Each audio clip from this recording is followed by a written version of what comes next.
Hello दोस्तों, हम लोग पिछली वीडियो में नाउन पढ़ चुके हैं, प्रोनाउन पढ़ चुके हैं, एडजेक्टिव पढ़ चुके हैं, वर्ब पढ़ चुके हैं, एडवर्ब पढ़ चुके हैं। अब जो है कंजंक्शन पढ़ा जाएगा। प्रीपोजिशन भी पढ़ लिया गया है। अब जो है कंजंक्शन पढ़ेंगे। कंजंक्शन पढ़ने से पहले हम लोग ये जानेंगे कि कंजंक्शन क्या होता है, फंक्शन ऑफ कंजंक्शन क्या होते हैं, काइंड्स ऑफ कंजंक्शन कितने प्रकार हैं, कंजंक्शन कितने होते हैं। ये सब जो है इस वीडियो के माध्यम से समझेंगे। तो कंजंक्शन क्या होता है, तो कंजंक्शन को हम उसके डेफिनेशन के माध्यम से समझेंगे कि कंजंक्शन क्या है। डेफिनेशन कहता है कि a conjunction is a word which joins two और more than two words, phrases, clauses और सेंटेंसेस।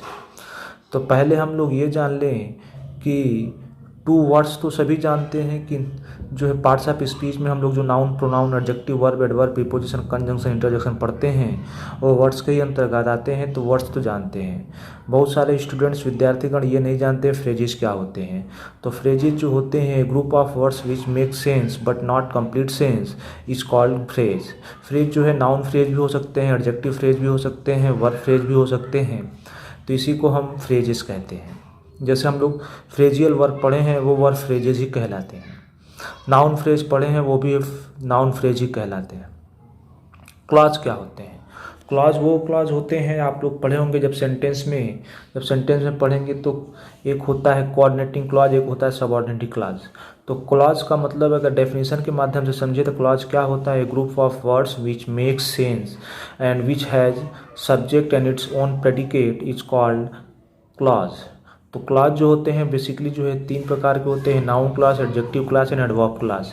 जब हम सेंटेंस को पढ़ेंगे तो सेंटेंस के माध्यम से पढ़ेंगे कि जो सेंटेंस जब कंजंक्शन को ही जब हम देखेंगे कि जब कंस्ट्रक्शन वाइज हम जब सेंटेंस को पढ़ेंगे, सेंटेंस को हम दो प्रकार से पढ़ते हैं, एक काइंड्स वाइज और टाइप्स वाइज। तो जब काइंड्स वाइज पढ़ेंगे तो उसके भाव के अर्थ से निकालेंगे और टाइप्स वाइज पढ़ेंगे तो उसके कंस्ट्रक्शन के वाइज पढ़ेंगे। तो सेंटेंस जो है कैसे बनते हैं, वो जो कौन से कंजंक्शन किस प्रकार के सेंटेंस बनाते हैं टाइप्स में। जैसे मैंने आपको सेंटेंस पढ़ाया हुआ है, इसके पहले देखेंगे तो assertive sentence, imperative sentence, interrogative sentence, operative sentence and exclamatory sentence. ठीक उसी प्रकार से जब हम टाइप्स में पढ़ेंगे तो सिंपल सेंटेंस होते हैं, कंपाउंड सेंटेंस होते हैं, कॉम्प्लेक्स सेंटेंस होते हैं। तो ठीक उसी प्रकार जो टाइप्स प्रकार जो सेंटेंस होते हैं उन्हीं को हम पढ़ेंगे। तो जो क्लॉज होते हैं वो टाइप्स में जब सेंटेंस पढ़ेंगे तो सब ऑर्डिनेटिंग क्लॉज एंड कोऑर्डिनेटिंग क्लॉज जब पढ़ते हैं तो उसी में क्लॉजेस का जिक्र होता है। तो हम उसके बारे में भी चर्चा करेंगे। सेंटेंस क्या होता है मैंने बता दिया आपको, सेंटेंस वही होता है। तो जो बेसिकली जो कंजंक्शन का काम होता है वो वर्ड्स को जोड़ता है, फ्रेजेस को जोड़ता है, क्लॉज को जोड़ता है और सेंटेंस को जोड़ता है। मीन्स जोड़ता है, कनेक्ट करता है। तो इसके माध्यम से हम डेफिनेशन के माध्यम से कंजंक्शन को समझ पाए। ध्यान दीजिएगा कंजंक्शन खास करके स्पेलिंग भी कभी कभी आपके टीजीटी और पीजीटी के क्वेश्चन पेपर में आ जाता है, क्योंकि यहाँ पे अक्सर जो है एन जो है कंजंक्शन हम लोग पढ़ लेते हैं। तो ध्यान दीजिएगा कि एन जो है कभी कभी आपका स्पेलिंग एरर में आ जाता है, तो ये ध्यान दीजिएगा स्पेलिंग भी आप लोग। अब देखिए conjunction is mainly of two kinds. जो कंजंक्शन होते हैं मेनली जो है मुख्य तौर पे दो प्रकार के होते हैं। वो कौन कौन से होते हैं तो मैंने डायग्राम के माध्यम से समझाना चाहा है। Coordinating conjunction and subordinating conjunction. ध्यान दें। अच्छा, मैं आपको टाइप्स में जब सेंटेंस पढ़ाऊंगा तो जो कोऑर्डिनेटिंग कंजंक्शन होते हैं सॉरी दोस्तों, जो कोऑर्डिनेटिंग कंजंक्शन होते हैं वो कंपाउंड सेंटेंस बनाते हैं, जो सबऑर्डिनेटिंग कंजंक्शन होते हैं वो कॉम्प्लेक्स सेंटेंस बनाते हैं। और जिसमें कोई कंजंक्शन का प्रयोग नहीं होता है फिर भी कॉमा से, फुल स्टॉप से या जिरंड से अगर इन्फिनिटी से बनाते हैं तो वो जो है सिंपल सेंटेंस होते हैं। अगर हम सेंटेंस को पढ़ेंगे तो सेंटेंस को भी बताएंगे इसके बारे में कि सेंटेंस जो है काइंड्स वाइज कितने प्रकार के होते हैं और टाइप्स वाइज कितने प्रकार के होते हैं। अब देखिए कोऑर्डिनेटिंग कंजंक्शन कितने होते हैं। तो कोऑर्डिनेटिंग कंजंक्शन जो है बेसिकली 4 प्रकार के होते हैं, और इन्हीं आप लोग को मैं बता दूं कि इन्हीं जो ट्रांसफॉर्मेशन ऑफ सेंटेंस जो आते हैं, जो जहाँ क्वेश्चन पेपर में पूछे जाते हैं ट्रांसफॉर्मेशन ऑफ सेंटेंस कि सिंपल से कंपाउंड कैसे बनते हैं, कंपाउंड से कॉम्प्लेक्स कैसे बनते हैं, वो इन्हीं कंजंक्शन के माध्यम से जोड़ घटाकर जो है हम सेंटेंस को ट्रांसफॉर्म करते हैं। तो इसके मैं आपको एक हिंट दे रहा हूँ कि आप कंजंक्शन को याद रखेंगे तो आपका जो है ट्रांसफॉर्मेशन ऑफ सेंटेंस भी क्लियर हो जाएगा। अगर आप कोऑर्डिनेटिंग कंजंक्शन का प्रयोग करेंगे तो इसमें जो है कंपाउंड सेंटेंस बनता है, ये ध्यान दीजिएगा, कंपाउंड सेंटेंस। और अगर सबऑर्डिनेटिंग कंजंक्शन का प्रयोग करते हैं तो कॉम्प्लेक्स सेंटेंस बनते हैं, ध्यान दीजिएगा। ये जो है ट्रांसफॉर्मेशन ऑफ सेंटेंस है, जब पढ़ेंगे तब उसके बारे में चर्चाएं करेंगे। अभी जो है कंजंक्शन का कॉन्सेप्ट क्लियर कर ले। अब देखिए, पहला जो है कोऑर्डिनेटिंग कंजंक्शन जो 4 प्रकार के होते हैं, उसमें पहला जो कंजंक्शन होता है क्युमुलेटिव कंजंक्शन। क्युमुलेटिव कंजंक्शन मतलब साधारण वाक्य को जोड़ता है। वो कौन कौन से कंजंक्शन है ये देख लीजिए, and, as well as, both, and, no less than, not only, but also. ऐसे प्रकार के कंजंक्शन जो हैं वो क्युमुलेटिव कंजंक्शन कहलाते हैं। अगर हम इसका एग्जाम्पल देखें तो Ram and Shyam are brothers, मैं ये कह सकता हूँ। हम ये कह सकते हैं Ram as well as Shyam are good students, तो इसका अर्थ होता है साथ ही साथ। Both Ram and Shyam are good brothers and good students, ये भी कह सकते हैं। हम इसका भी एग्जाम्पल सकते हैं, Ram no less than Shyam is innocent और गुड, ये भी कह सकते हैं। Not only Ram but also Shyam is innocent boy, ये भी कह सकते हैं। तो इस प्रकार के जो सेंटेंस होते हैं ऐसे, ये ध्यान दीजिएगा कि ये जो कंजंक्शन है इसको याद रख लीजिएगा कि ये क्युमुलेटिव कंजंक्शन है। और क्युमुलेटिव कंजंक्शन किसके पार्ट होते हैं, कोऑर्डिनेटिंग कंजंक्शन के पार्ट होते हैं। इसी से हम जो है कंपाउंड सेंटेंस बनाते हैं। आगे आप लोग को ध्यान रखिएगा कि ट्रांसफॉर्मेशन ऑफ सेंटेंस बड़ा इंपॉर्टेंट चैप्टर होता है जो अक्सर टीजीटी और पीजीटी में पूछा जाता है, तो ध्यान दीजिएगा। ठीक उसी प्रकार से अल्टरनेटिव कंजंक्शन को हम डिसजंक्टिव कंजंक्शन भी कहते हैं। तो हमारा नाम ही एक क्लियर करता है अल्टरनेट का मतलब होता है विकल्प। तो हमें ये जब विकल्प मिले तो ये होता है अल्टरनेटिव कंजंक्शन। देख लीजिएगा, और आइदर राम और श्याम, ये जब हम कहेंगे तो ये क्या माना जाएगा, हमको एक अल्टरनेटिव, एक विकल्प मिल रहा है। ठीक उसी प्रकार से देखिए नाइदर नॉर, ये हम ये कह सकते हैं neither Ram nor Shyam. Otherwise ये भी कह सकते हैं कि work hard otherwise you will not succeed, ये भी हम कह सकते हैं। तो ये जो है अल्टरनेटिव, ये आपको अल्टरनेट दे रहा है, मतलब एक विकल्प दे रहा है कि वर्क हार्ड करिए। तीसरे प्रकार का जो कंजंक्शन होता है वो एडवर्सेटिव कंजंक्शन है। एडवर्सेटिव कंजंक्शन क्या है वो भी देख लीजिए। एडवर्स का मतलब होता है, जैसे हम लोग पढ़े होंगे एडवर्स सर्कमस्टांसेस, तो एडवर्स सर्कमस्टांसेस का मतलब विपरीत परिस्थिति, विपरीत पर, तो जिसका अर्थ होता है एडवर्स का मतलब भी होता है विपरीत। तो कहने का कि जब हम सेंटेंस में विरोधाभास चीज़ों को दर्शाएं या विरोध, जब एक सेंटेंस के जस्ट विपरीत किसी सेंटेंस को दर्शाते हैं तो उसको हम एडवर्सेटिव कंजंक्शन से जोड़ते हैं। जैसे देखिए but, still, yet, nevertheless, whereas, while, only. हम ये कह सकते हैं he slow but is hard worker, ये कह सकते हैं। और he was annoyed but still he kept quiet, ये भी कह सकते हैं। मतलब एनॉय है तो जाहिर सी बात है गुस्सा आता है, लेकिन अगर वो शांत है तो विरोध हो रहा है, उसका एक सेंटेंस के जस्ट विपरीत कार्य हो रहा है। तो हम ऐसे सेंटेंस को एडवर्सेटिव कंजंक्शन से जोड़ते हैं। देखिए चौथे प्रकार का जो सेंटेंस है इलेटिव कंजंक्शन। इलेटिव कंजंक्शन वो कंजंक्शन होते हैं जो निष्कर्ष को दर्शाते हैं। पहले सेंटेंस से निष्कर्ष निकाल के दूसरे सेंटेंस में निष्कर्ष जोड़ा जाता है। देख लीजिए वो कौन कौन से हैं, for, therefore, so, consequently.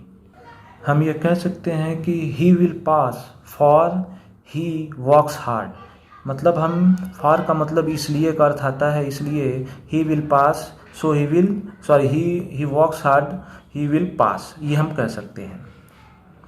Next देखिए सो, वो भी ये सो इसी फॉर का है, देयर फॉर का अर्थ में भी वही आता है। ये कह सकते हैं हम he was found guilty therefore he was punished, या therefore he was taken to prison, ये भी हम कह सकते हैं। देयरफॉर का मतलब उसका निष्कर्ष, उसने उसको गिल्टी पाया गया इसलिए उसको कहा गया। निष्कर्ष में क्या निकल रहा है, निष्कर्ष में ये निकल रहा है कि उसको जो है जेल में ले जाया गया। अब कॉन्सिक्वेंटली का मतलब भी होता है निष्कर्षतः। जैसे हम कह सकते हैं कि he did not work hard consequently he failed. आप कह सकते हैं कि उसने कठिन परिश्रम न किया, परिणामतः वह फेल हो गया। अब देखिए हम लोग जो है कोऑर्डिनेटिंग कंजंक्शन को थोड़े से जल्दी में समझ लिए। अब देखिए सब ऑर्डिनेटिंग कंजंक्शन क्या होते हैं। सब ऑर्डिनेटिंग कंजंक्शन क्या होते हैं इसको बारे में भी समझ लीजिए थोड़ा, कि सब ऑर्डिनेटिंग कंजंक्शन क्या होते हैं। कंजंक्शन ऑफ टाइम, तो वो कंजंक्शन जो टाइम को डिनोट करें वो कंजंक्शन ऑफ टाइम होते हैं, जैसे बिफोर, आफ्टर, सिंस। देखिए बिफोर का मतलब पहले, आफ्टर सिंस, ये still, until, as soon as, ये सब सारे जो है कौन से किसको बता रहे हैं, डिनोट कर रहे हैं, टाइम को डिनोट कर रहे हैं।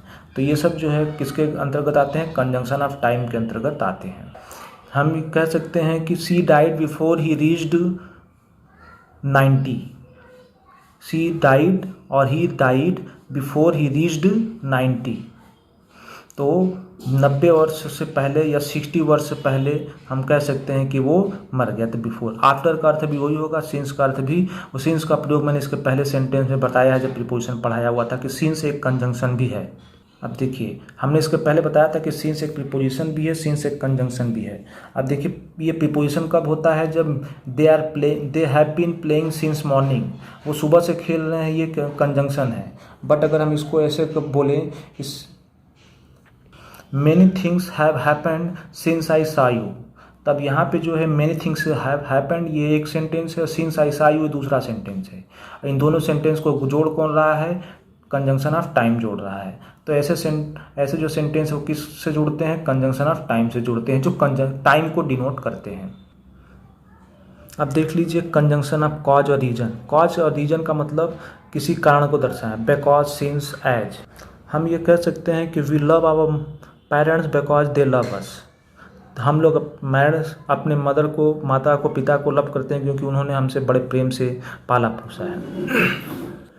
कंजंक्शन ऑफ रिजल्ट और कॉन्सिक्वेंस। कॉन्सिक्वेंस का मतलब भी होता है परिणाम। तो हम ये कह सकते हैं कि he was so bright student that he won the first prize. तो उसका रिजल्ट क्या निकला कि वो इतना ब्राइट स्टूडेंट था कि उसने फर्स्ट प्राइज़ लाया।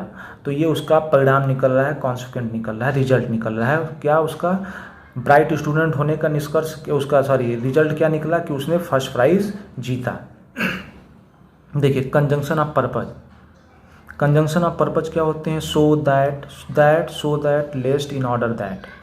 यहाँ भी ये समझने वाली बात है कि दैट एक जो है कंजंक्शन ऑफ रिजल्ट और कॉन्सिक्वेंस है और ये पर्पज भी है। तो हमें ये पहचानना होगा कि कब पहले सेंटेंस से दूसरा सेंटेंस जो है वो रिजल्ट बता रहा है या उसका पर्पज बता रहा है। अगर हम देखें तो we eat that we may live, हमें है हम खाते हैं क्योंकि जी सकें। तो यहाँ पे जो we may eat that we may live, we eat that we may live का मतलब ये हुआ कि हम जो हमारे खाने का पर्पज बताया जा रहा है, इसलिए यहाँ पे कंजंक्शन ऑफ पर्पज हो जाएगा दैट। इसीलिए we eat that he worked hard so that he may pass.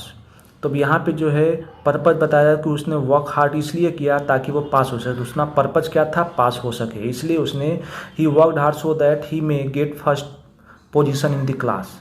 तो ये भी इसको उसका पर्पज बताया जा रहा है, न कि रिजल्ट बताया जा रहा है। रिजल्ट में क्या है, he was so bright that he वोन फर्स्ट प्राइज, इसका ये रिजल्ट है, न कि पर्पज है। उस सेंटेंस में वो ब्राइट था इसलिए उसका रिजल्ट क्या निकला, उसने फर्स्ट प्राइज जीता। लेकिन यहाँ पे दैट जो है ऐसा नहीं है।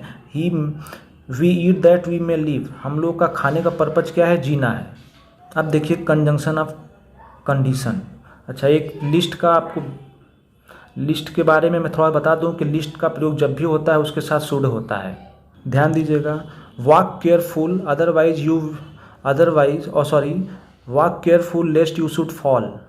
तो लेस्ट यू शुड फॉल, लेस्ट के साथ हमेशा जो एक ही मॉडल ऑक्सिलरी लगता है वो कौन सा है, शुड लगता है। ये हमेशा एग्जाम में टीजीटी और पीजीटी के एग्जाम में पूछा जाता है।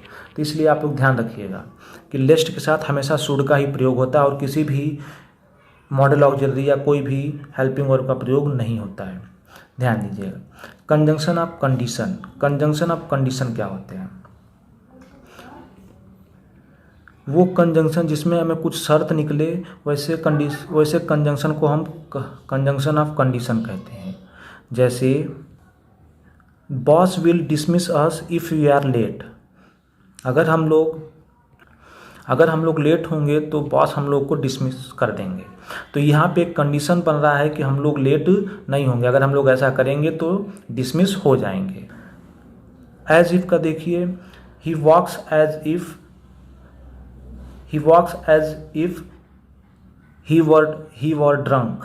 एज इफ के साथ हमेशा जो है वर लगता है, ये ध्यान दीजिएगा। हमेशा एग्जाम में आता है कि एज इफ के साथ कौन सा हेल्पिंग वर्ब लगता है या लिंकिंग वर्ब लगता है, तो वर लगता है। एज इफ के साथ हमेशा वर लगता है, न कि वाज, एट, इज, कुछ भी नहीं लगेगा। सिर्फ और सिर्फ कोई भी सब्जेक्ट हो, कोई भी पर्सन का हो, कोई भी नंबर का हो, हमेशा वर ही लगेगा, ये ध्यान दीजिएगा हमेशा। अब देखिए अनलेस का मतलब तब तक, तो हम ये कह सकते हैं he can not be pardon unless he confesses his guilt, ये हम कह सकते हैं। तो अनलेस का मतलब जब तक वो अपने गिल्ट को एक्सेप्ट नहीं करेगा तब तक वो पार्डन नहीं होगा। देखिए कंजंक्शन ऑफ कंसेशन और कंट्रास्ट। कंसेशन क्या होता है और कंट्रास्ट। कंसेशन और कंट्रास्ट का मतलब थोड़ा सा विपरीत परिस्थितियों में, जैसे उसका जस्ट थोड़ा सा हल्का सा विपरीत हो जाए। विपरीत का अर्थ इन द सेंस दैट, जैसे कैसे हम कह सकते हैं कि अगर ईमानदार कोई व्यक्ति है, अगर वो गरीब है, तो हम ये कह सकते हैं कि वहाँ पे जो है कंसेशन या कंट्रास्ट है कि ईमानदार होने के नाते उसको अच्छे पद पे, अच्छे जगहों पे होना चाहिए, लेकिन फिर भी वो गरीब है, अच्छे पोस्ट पे नहीं है, तो इसलिए जो है थोड़ा सा कंट्रास्ट होता है। हम ये कह सकते हैं he is an honest person but he has know top class post, ये कह सकते हैं। हाउएवर, दो का प्रयोग ऐसी जगहों पे होता है। जब हम डिटेल स्टडी करेंगे तो हर एक कंजंक्शन को अच्छे से समझा जाएगा। एक एक कंजंक्शन को हम लोग दो एग्जाम्पल, तीन एग्जाम्पल के माध्यम से समझेंगे। अभी सिर्फ कॉन्सेप्ट क्लियर किया जा रहा है। कंजंक्शन ऑफ एक्सटेंट और मैनर। एक्सटेंट और मैनर का मतलब ये आप समझ लिए तौर तरीका होता है। हम लोग ये कहते हैं man will reap as they sow, तो जैसा करोगे वैसा पाओगे, ये क्या है, मैनर है, उसके अंतर्गत आता है। Conjunction of comparison. कंपैरिजन का मतलब तुलना करना, जैसे he is as clever as I, he loves me as much as I, he likes me no less than you. ऐसे प्रकार के जो कंजंक्शन होते हैं कंजंक्शन ऑफ कंपैरिजन होते हैं, जिसमें तुलना हो, वही कंजंक्शन ऑफ कंपैरिजन होते हैं। ये बात ध्यान रखिएगा। सबऑर्डिनेट कंजंक्शन जो होते हैं वो दो प्रकार के सेंटेंस जोड़ते हैं। एक होता है जो डिपेंडेंट क्लॉज एक मेन क्लॉज होता है, एक सबऑर्डिनेट क्लॉज होता है। तो जो सबऑर्डिनेट क्लॉज होता है वही सबऑर्डिनेट कंजंक्शन के माध्यम से जुड़ता है। अब हम लोग देखेंगे कि कंजंक्शन और भी थोड़ा सा एक्स्ट्रा समझेंगे कि कंजंक्शन क्या है। The following conjunctions are called compound conjunction. Compound conjunction का मतलब वो कंजंक्शन जो जोड़ तोड़ के बनाए जाते हैं, जैसे इन order that, on condition that, even if, so that. ऐसे कंजंक्शन जो होते हैं वो कंपाउंड कंजंक्शन कहलाते हैं। जैसे अगर हम एग्जांपल देखें तो the notice was published in order that all might know the fact.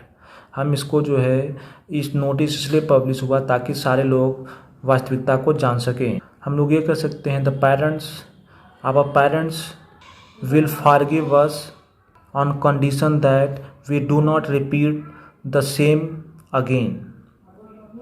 इसमें ज़रा इम्पॉर्टेंट है प्रोवाइडेड दैट। ज़रा प्रोवाइडेड दैट को देख लीजिए कि प्रोवाइडेड दैट का प्रयोग कैसे किया जाता है। तो हम इसका प्रयोग देखेंगे कि ही कैन बारो the novel provided that if you return it सून। अगर वो मतलब इसका अर्थ आएगा कि शर्त, ऑन कंडीशन के अर्थ प्रोवाइडेड दैट का मतलब होता है ऑन कंडीशन। इसका अर्थ ये होता है कि अगर वो आपको बुक तभी देगा जब आप उसको रिटर्न करोगे। इसका प्रयोग एज वेल एज का प्रयोग मैंने पढ़ाई दिया। एज मच एज का प्रयोग ठीक उसी प्रकार से होता है। He loves me as much as I love her, या हिम, ये भी कह सकते हैं। एज सुन एज, ये सारे प्रकार के जो प्रयोग हैं, जो कंजंक्शन का प्रयोग हम लोग आने वाले वीडियो में पढ़ेंगे। जब डिटेल पढ़ेंगे, हर एक कंजंक्शन को पढ़ेंगे तब। देखिए नेक्स्ट जो है कोरिलेटिव कंजंक्शन, कोरिलेटिव कंजंक्शन क्या होते हैं? आइदर और, नाइदर नॉर, बट आल्सो, ये सब सारे कंजंक्शन जो हैं ये जो है कोऑर्डिनेटिंग कंजंक्शन के अंतर्गत ही आते हैं। ये ध्यान दीजिएगा, ये कोऑर्डिनेटिंग कंजंक्शन के अंतर्गत आते हैं, लेकिन हाँ इसको एक दूसरा नाम दे दिया गया है कोरिलेटिव कंजंक्शन।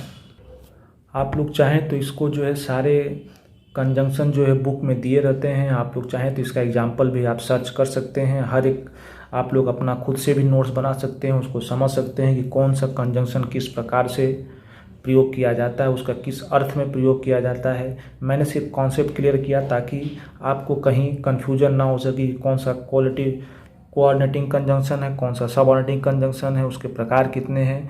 मैंने सिर्फ ये आपको बताने का प्रयास किया है। अभी न पूरा वीडियो भी बाकी है जो कंजंक्शन एक छोटा टॉपिक नहीं है जिसको हम एक वीडियो में बता सकें। अब हम थोड़ा और जानेंगे कि कंजंक्शन जो है कब एक कंजंक्शन का काम करता है और कब कोई कंजंक्शन जो है प्रीपोजिशन का, मतलब एक ही वर्ड जो है कब प्रीपोजिशन का कार्य करता है और कब एक कंजंक्शन का कार्य करता है, इसके बारे में थोड़ा जानने का प्रयास करेंगे। देखिए, मैंने इस चार्ट के माध्यम से थोड़ा समझाना चाहा है कि कब एक वर्ड जो है प्रीपोजिशन का कार्य करता है और कब वही शब्द जो है कंजंक्शन का कार्य करता है। देखिए, ये जो टिल है यहाँ पे प्रीपोजिशन का कार्य कर रहा है, क्यों? क्योंकि ये टाइम को दर्शा रहा है। लेकिन यहाँ पे जो टिल है, यू रिटर्न एक सेंटेंस है, वी शैल स्टे एक दूसरा सेंटेंस है, वी शैल स्टे हियर एक सेंटेंस, यू रिटर्न दूसरा सेंटेंस। जब दो सेंटेंस को कोई जोड़ने वाला वाक्य होता है तो क्या माना जाता है? कंजंक्शन माना जाता है। Basic difference is this only. आपको कभी भी कन्फ्यूजन ना हो कि अगर वो सिर्फ टाइम को डिनोट करे, सिर्फ एक टाइम को डिनोट करे और एक शब्द हो तो वो क्या माना जाएगा? प्रीपोजिशन माना जाएगा जो टाइम को डिनोट कर रहा हो। लेकिन अगर वही जो है दो सेंटेंस को जोड़ रहा हो या दो वाक्य को या दो शब्द को जोड़ रहा हो तो वो कंजंक्शन कहलाता है। ठीक उसी प्रकार से देख लीजिए, ये जो है सिंस का प्रयोग, मैंने सिंस का प्रयोग पहले भी एग्जाम्पल के माध्यम से समझाया है, फिर से आप समझ लीजिए। I have not met him since Monday. यहाँ पे जो है ये सिंस मंडे क्या है? प्रीपोजिशन का कार्य कर रहा है क्योंकि मंडे से ये टाइम को डिनोट कर रहा है। लेकिन अगर दूसरे एग्जाम्पल में देखा जाए तो we shall go since you desire, मतलब एक सेंटेंस वी शैल गो हम लोग जाएंगे चूँकि यू डिजायर, यहाँ पे सिंस का मतलब चूँकि होता है और यहाँ पे सिंस का मतलब से होता है, तो यहाँ पे ध्यान दीजिएगा। देखें, he died for his country, यहाँ पे जो है ये प्रीपोजिशन है। अब यहाँ पे हमने भी फॉर का अर्थ इसके पहले भी पढ़ा था, नेक्स्ट में पहले प्रीवियस में। We must stay for such is may my duty. For का मतलब यहाँ पे सो है, इसलिए यहाँ पे सो इसलिए हमारी ड्यूटी है। यहाँ पे the dog ran after the cat, ran after हम लोग वर्ब में भी पढ़ रहे हैं, फ्रेजियल वर्ब पढ़े थे, फ्रेजियल वर्ब में ही है ये ran after the cat, the dog ran after the cat का मतलब यहाँ पे इसके पीछे हो रहा है, इसलिए यहाँ पे प्रीपोजिशन है। ये दो सेंटेंस को नहीं जोड़ रहा है, सेंटेंस हमारा एक ही है, the dog ran after the cat, जो कुत्ता है बिल्ली के पीछे भागा। लेकिन यहाँ पे देखिए we come after they had gone, यहाँ पे वी कम हम लोग आए, आफ्टर दे हैड गॉन उन लोगों के जाने के बाद। नेक्स्ट देखिए अब रिलेटिव प्रोनाउन और कंजंक्शन के डिफरेंस समझ लें कि रिलेटिव प्रोनाउन कब होता है और कंजंक्शन कब होता है। I can give you anything that you like, ये रिलेटिव प्रोनाउन है। दो सेंटेंस को तो जोड़ रहा है जरूर, लेकिन ये रिलेटिव प्रोनाउन है। एनीथिंग का एनीथिंग एक एंटीसीडेंट है और इसका जो है ये क्या है? दैट है। तो ये ध्यान दीजिएगा कि ये दैट यू लाइक जो है ये यहाँ पे रिलेटिव, दैट किसका रिलेट कर रहा है? इसको रिलेट कर रहा है, इसलिए यहाँ पे रिलेटिव प्रोनाउन है। I know that he is a very good boy, अब यहाँ पे जो है आई नो दैट एक sentence, he is a very good boy एक दूसरा सेंटेंस, इन दोनों सेंटेंस को कौन जोड़ रहा है? दैट जोड़ रहा है, इसलिए यह कंजंक्शन हो जाएगा। You are such a man as I expected, यहाँ पे एज जो है किसके लिए है? मैन के लिए है। यहाँ पे रिलेट कर रहा है, इसका रिलेशन किससे है? मैन से है, ध्यान दीजिएगा। लेकिन इस सेंटेंस में मैन, इसका दैट का प्रयोग, दैट से पहले कोई एंटीसीडेंट नहीं है। जब अगर एक ही वर्ब जो है कब प्रोनाउन का कार्य करेगा, कब एक जो है कंजंक्शन का काम करेगा, तो इसमें बेसिक डिफरेंस ये है कि अगर वो रिलेटिव प्रोनाउन है या वो प्रोनाउन है तो उसके पहले एक एंटीसीडेंट होगा, जैसे दैट के पहले एक एंटीसीडेंट है। लेकिन यहाँ पे दैट के पहले एंटीसीडेंट नहीं है, इसलिए एक कंजंक्शन है। और यहाँ ये प्रोनाउन है, कौन सा प्रोनाउन है? रिलेटिव प्रोनाउन है। किससे है? ये दैट जो है रिलेटिव प्रोनाउन है, किससे संबंध स्थापित है, इसका एनीथिंग से है, इसलिए यहाँ पे ये रिलेटिव प्रोनाउन हो जाएगा। ठीक उसी प्रकार से you are such a man as, जैसा कि, मैं जैसा कि मतलब इस मैन की तरह, इसलिए यहाँ पे इसका एज का संबंध किससे जा रहा है, मैन से जा रहा है, इसलिए यहाँ पे ये रिलेटिव प्रोनाउन हो जाएगा। रिलेटिव प्रोनाउन मैन के स्थान पे रिलेट कर दिया गया। डू एज रोमन्स डू, अब यहाँ पे क्या है, डू, यहाँ पे एज के पहले कोई एंटीसीडेंट नहीं है, कोई नाउन नहीं है, इसलिए यहाँ पे क्या हो जाएगा, ये कंजंक्शन हो जाएगा। There is none but like him, यहाँ पे जो है ये क्या है, प्रीपोजिशन है, और यहाँ पे जो है ये बट जो है कंजंक्शन है। यहाँ पे ये ही फेल्ड हो सकता था, यहाँ पे हम ये ही जो है अंडरस्टूड है, he tried hard but he failed, ये ही जो है अंडरस्टूड है, इसलिए यहाँ पे दो सेंटेंस है, ही फेल्ड और ये कंजंक्शन हो गया। अब देख लीजिए कि कब एक वर्ड जो है रिलेटिव एडवर्ब का काम करता है और कब जो है कंजंक्शन का कार्य करता है। Can you tell me the time when he comes, यहाँ पे देखिए टाइम के पहले व्हेन है, ये जो है एक क्या बता रहा है, एडवर्ब बता रहा है। देखिए he came when I was leaping, यहाँ पे जो है एक conjunction when I was leaping मतलब स्लीपिंग, स्लीपिंग का मतलब ही केम, जब वो ही केम वो आया जब मैं सो रहा था। लेकिन can you tell me the time when he comes, वो पूछ रहा है कि वो कब क्या मुझे आप बता सकते हैं कि वो कब आएगा।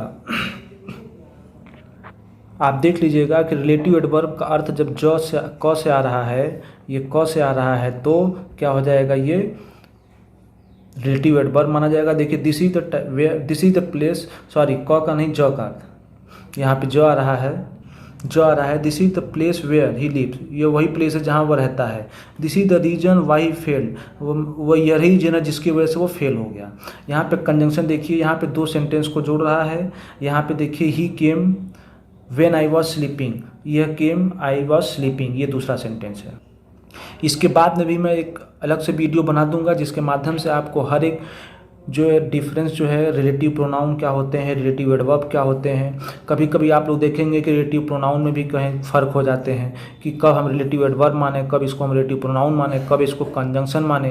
इनका तीनों जो है एक समग्र रूप से मैं एक ऐसा चार्ट बनाऊंगा जिसमें रिलेटिव प्रोनाउन होगा, रिलेटिव एडवर्ब होगा और कंजंक्शन होगा। एक ऐसा चार्ट बनाऊंगा जिसको मैं तीनों को एक अच्छे से समझाऊंगा।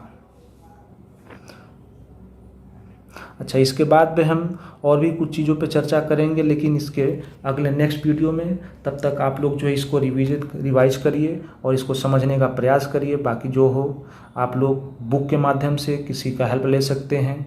मैंने एक कॉन्सेप्ट क्लियर किया है, ये सारी चीज़ें किताबों में दिया गया है।